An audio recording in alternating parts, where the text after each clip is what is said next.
जय हिंद, वंदे मातरम। दोस्तों, स्वागत है आपका मेरे चैनल उत्तम नॉलेज शेयरिंग यूएनएस पर।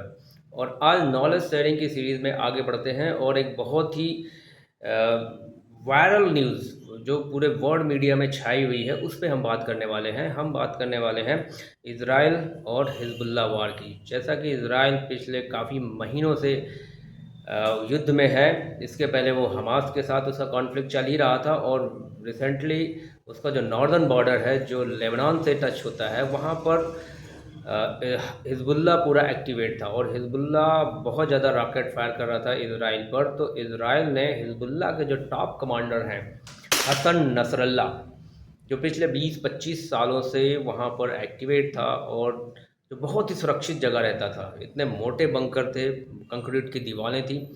कहा जाता था कि वो बंकर इतने सुरक्षित हैं कि वो किसी तरह मिसाइल से भी मतलब कुछ उनका नहीं हो सकता। फिर भी इज़राइल के जो बंकर भेदी मिसाइलें हैं वो वहाँ पर जाती हैं और उनके विस्फोट के द्वारा हसन नसरल्ला मारा जाता है।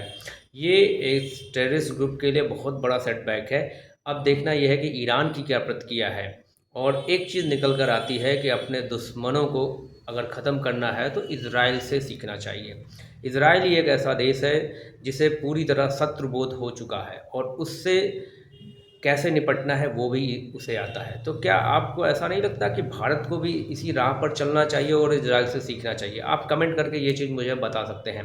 हाँ, तो हम बात कर रहे थे हसन नसरल्ला की, जो बहुत ही पावरफुल कमांडर था हिजबुल्लाह का। और हिजबुल्ला इतना पावरफुल था कि इसने जो लेबनान का आधा हिस्सा जो दक्षिणी इलाका था उसको पूरा कब्जा कर रखा था और वहीं से अपना ये राज चलाता था। इसको बहुत बड़ी फंडिंग और सपोर्ट था ईरान का। हालांकि ईरान का बॉर्डर इजराइल से टच नहीं होता, लेकिन वो एक सिया ग्रुप था, इस वजह से ईरान बहुत बड़ी फंडिंग कर रहा था और बहुत सपोर्ट था। तो ये एक बहुत बड़ा सेटबैक है ईरान के लिए और एक बहुत बड़ी जीत है इजराइल के लिए। अब देखना है कि आगे क्या चीज़ें निकल कर आती हैं, कौन सा ग्रुप किस तरह से खड़ा होता है इजराइल के खिलाफ। क्योंकि इजराइल के खिलाफ जो जो खड़ा हुआ है, इजराइल ने उनको कभी छोड़ा नहीं है। इसके पहले हमास के जो लीडर थे, पहला लीडर ख़त्म किया दुबई में, दूसरा लीडर ख़त्म किया ईरान ईरान में प्रेसिडेंट के घर में। तो आप समझ सकते हैं कि इजराइल अपने दुश्मनों को चुन चुन कर मारता है, वो फिर चाहे जहाँ छुपे हों। ठीक है दोस्तों, तो आपको कैसा लगा ये वीडियो ज़रूर मुझे बताएं।